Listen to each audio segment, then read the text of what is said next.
Tactique du diable de C.S. Lewis. Livre 17. Mon cher Wormwood, la façon méprisante dont tu parles dans ta dernière lettre de la gourmandise comme un moyen de gagner des âmes ne fait que prouver ton ignorance. Un de nos exploits les 100 dernières années a été justement de faire taire la voix de la conscience humaine sur ce point, de sorte que de nos jours tu aurais de la peine à trouver, dans toute l'Europe, un seul sermon prêché sur ce sujet ou une seule personne ayant des scrupules en ce domaine.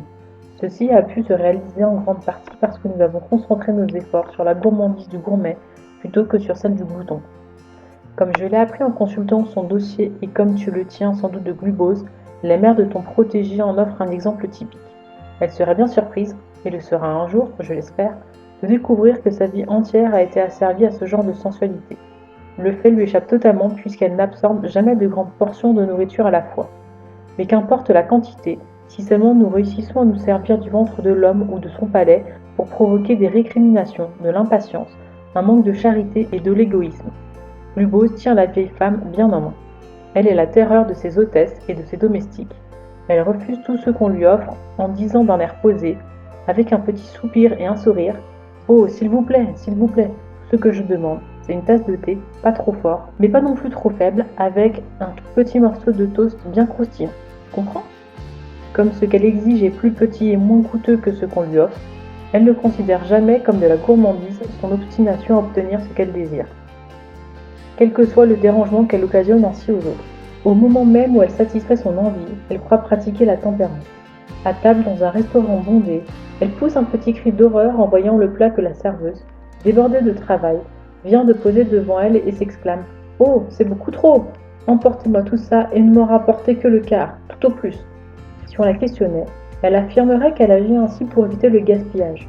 En réalité, elle le fait parce que, du fait de la finesse de goût toute particulière à laquelle nous l'avons asservie, la vue d'une quantité de nourriture supérieure à ce qu'elle peut absorber lui cause une sorte de répugnance. La valeur réelle de l'action calme et discrète que Glubose a menée depuis des années dans la vie de cette vieille femme peut se mesurer à la façon dont son estomac domine maintenant sa vie tout entière. Elle se trouve dans ce qu'on pourrait appeler l'état d'esprit « tout ce que je veux ». En effet, tout ce qu'elle veut, c'est une petite tasse de thé bien préparée ou un œuf à la coque bien à point ou un morceau de toast bien croustillant.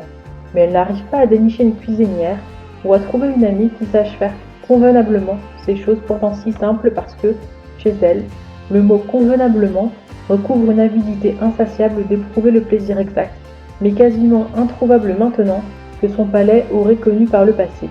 Un passé où, comme elle se plaît à le dire, on pouvait encore avoir de bons domestiques, mais où, en réalité, comme nous le savons fort bien, il était plus facile de satisfaire ses sens et où elle goûtait d'autres plaisirs et comptait ainsi beaucoup moins sur ceux de la table. En attendant, les déceptions quotidiennes entretiennent sa mauvaise humeur, et ses cuisinières, l'une après l'autre, donnent leur congé, et elle refroidit toutes ses amies. S'il arrive que l'ennemi éveille en elle le moindre soupçon au sujet de l'importance qu'elle attache au manger et au boire, Glubose riposte en lui soufflant à l'oreille que ce qu'elle mange lui est totalement indifférent, mais qu'elle aime que les choses soient bien faites pour son garçon. En réalité, la gourmandise de sa mère a exaspéré celui-ci depuis des années et a gâché pour lui toute l'atmosphère de la maison. Or, ton protégé est le fils de sa mère. Tout en engageant le gros de tes forces sur d'autres fronts, et tu as raison de le faire, laisse aussi un peu de gourmandise s'infiltrer en douce chez lui. Étant un homme, il y a peu de chances qu'il se laisse prendre par la feinte du « tout ce que je veux ». Mais on arrive assez facilement à faire d'un homme un gourmand en flattant sa vanité. Il faut lui faire croire qu'il est un fin connaisseur en cuisine. Il se pique d'avoir découvert le seul restaurant en ville où l'on sait cuire à point une entrecôte. Ce qui n'est que vanité au début peut par la suite devenir une habitude.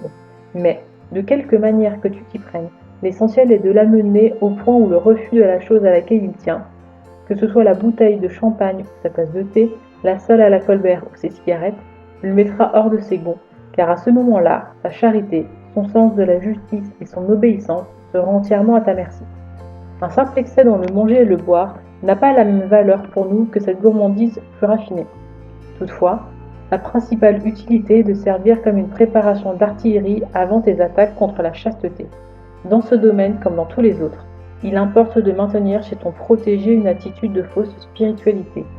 Ne le laisse pas découvrir le côté purement médical du problème, mais tâche de lui faire croire que c'est à la suite d'un geste d'orgueil ou d'un manque de foi qu'il s'est trouvé aux prises avec toi, alors qu'il suffirait qu'il réfléchisse un instant à ce qu'il a mangé et bu pendant les dernières 24 heures pour découvrir la vraie origine de tes projectiles, ce qui lui permettrait, au moyen d'un petit effort de modération, de mettre en péril tes lignes de communication. S'il faut qu'il pense au côté médical de la chasteté, gave-le de ce gros mensonge que nous avons fait croire aux Anglais, à savoir que l'exercice physique prolongé et la fatigue qui en résulte sont les meilleurs moyens pour cultiver cette vertu. On peut se demander comment ils arrivent à croire ce genre de blague, alors que la sensualité brutale des marins et des militaires est notoire.